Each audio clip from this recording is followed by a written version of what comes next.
SUP lawyer forum के मरकज़ी अगवान advocate इमदाद जोयो यासिर सुंदीलो सां गॾिजी प्रेस कॉन्फ्रेंस कंदे चयो त सिंध हुकूमत सिंधु दरिया मां कैनाल कढण वकीलन ऐं सिंध दोस्त दुरियुनि मथां तशद्दुद वारी पॉलिसी जी SUP सख़्त लफ़्ज़नि में मज़म्मत करे थी। दरिया बचायो तहरीक जे कन्वीनियर सैयद ज़ैन शाह जी हिदायतुनि ते सॼी सिंध में पुरअमन जदोजहद जारी आहे। कैनाल ऐं कारपोरेट मंसूबो रद्द थियण वारे नोटिफिकेशन ताईं जदोजहद जारी रहंदी। नसीराबाद में दरिया बचायो मुशावरती तहरीक के मरकज़ी सॾ ते तकरारी कैनालन ख़िलाफ़ एहतजाजी रैली कढी वई। तहरीक के अगवान अलीगुल कांदड़ो न्याज़ कलोड़ो की अगवानी में एहतजाजी रैली कढी वई। संदन चवण हो तो सिंध की 80% आबादी ज़रात ते गुज़र करे सिंधु मां कैनाल कढण सां सिंध की आबाद ज़मीनूं बंजर थी वेंदियूं। नवाबशाह में सिंधु दरिया मां कैनाल कढण ऐं वकीलन जे एहतजाज मथां पुलिस चढ़ाई ख़िलाफ़ नवाबशाह जे क़ौमी कारकुननि एहतजाजी मुज़ाहिरो कयो। कारकुननि चयो त असां पुलिस गर्दी ऐं पुरअमन अवाम मथां चढ़ाई करण समेत कैनाल ऐं कारपोरेट फार्मिंग मंसूबे जी मज़म्मत करियूं था।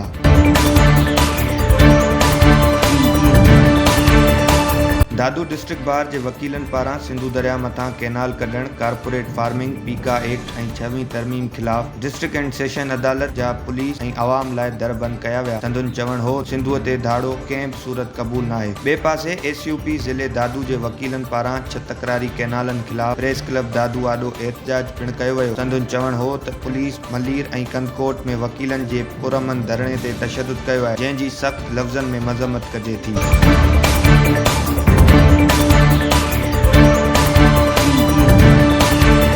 डोकरी में भी SUP जे कारकुननि पारां सिंधु दरिया मथां कैनाल ऐं कारपोरेट फार्मिंग खिलाफ़ एहतजाजी मुज़ाहिरो कयो वियो। सिंधु मथां कैनाल अॾण ऐं कराची में वकीलन जे पुरअमन धरणे मथां पुलिस चढ़ाई खिलाफ़ सख़्त नारेबाज़ी कई वई।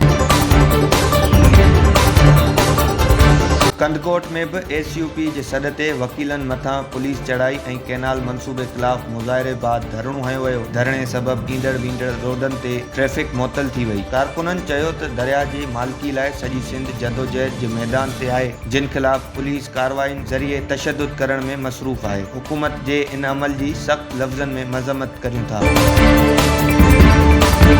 मीरपुर ख़ास हाई कोर्ट बार ऐं डिस्ट्रिक्ट बार पारां टंडोजाम, कराची ऐं कंदकोट में वकीलन ऐं अवाम मथां तशद्दुद करण ख़िलाफ़ अदालती आह जे अंदर पुलिस दाख़िला ते वकीलन पारां पाबंदी हई वई आहे। पुलिस एहलकारनि खे अदालती आह मां कढी दर बंद कंदे अदालती बाइकाट कयो वियो।